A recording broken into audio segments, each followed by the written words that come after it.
ममता बनर्जी ने चुनाव को बताया पांडव बनाम कौरव की लड़ाई। मतदाता सूची में गड़बड़ी, महंगाई और केंद्र की नीतियों पर उठाए सवाल, विकास और एकता के नाम पर मांगा समर्थन। पश्चिम बंगाल की मुख्यमंत्री ममता बनर्जी ने गुरुवार को पश्चिम बर्धमान जिले के पांडवेश्वर विधानसभा क्षेत्र के लाउदोहा फुटबॉल मैदान में आयोजित चुनावी जनसभा को संबोधित करते हुए भारतीय जनता पार्टी पर तीखा हमला बोला। तृणमूल कांग्रेस उम्मीदवार नरेंद्रनाथ चक्रवर्ती के समर्थन में आयोजित इस रैली में मुख्यमंत्री ने आगामी विधानसभा चुनाव को पांडव बनाम कौरव की लड़ाई बताते हुए कहा, ये सिर्फ चुनाव नहीं, अन्याय के खिलाफ न्याय की लड़ाई है। हम पांडव हैं और बीजेपी कौरव। उन्होंने कहा कि यह चुनाव सत्ता की लड़ाई भर नहीं, बल्कि लोकतंत्र, नागरिक अधिकारों और सामाजिक सौहार्द की रक्षा का संघर्ष है। मतदाता सूची को लेकर गंभीर आरोप लगाते हुए ममता बनर्जी ने कहा कि लाखों लोगों के नाम सूची से हटाए जा रहे हैं। अंतिम सूची सार्वजनिक नहीं की जा रही है और न ही इसे राजनीतिक दलों या मीडिया के साथ साझा किया जा रहा है, जो लोकतंत्र के लिए खतरनाक है। हालांकि इस मुद्दे पर चुनाव आयोग की ओर से कोई आधिकारिक प्रतिक्रिया सामने नहीं आई है।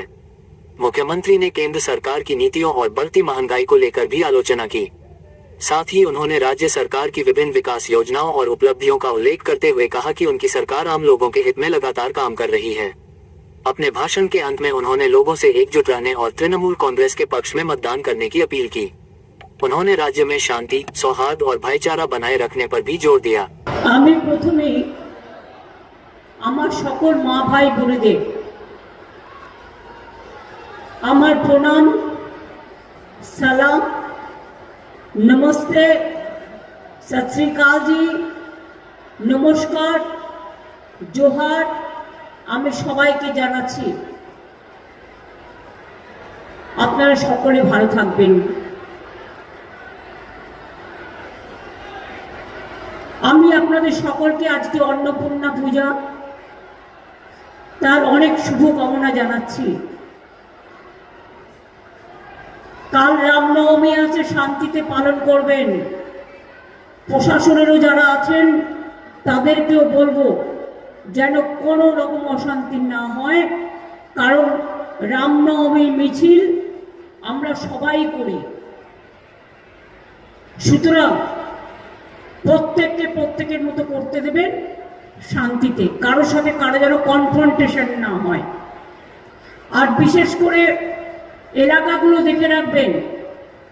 আগে একবার একটা এলাকায় ঢুকে গিয়ে দাঙ্গা করেছিল। ধর্ম আমাদের সবার, ধর্ম মানবিকতার, ধর্ম ভালোবাসার, ধর্ম শান্তির, ধর্ম সম্প্রীতির। আমরা যেন কাউকে অসম্মান না করি, কোনো দাঙ্গা যেন কেউ করতে না পারে চক্রান্ত করে।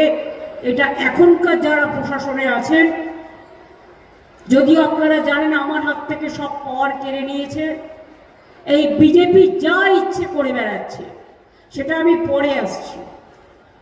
আমি নরেন্দ্রনাথ চক্রবর্তী নরেন সর্বসময়ের কর্মী, সব সময় মানুষের পাশে থাকে।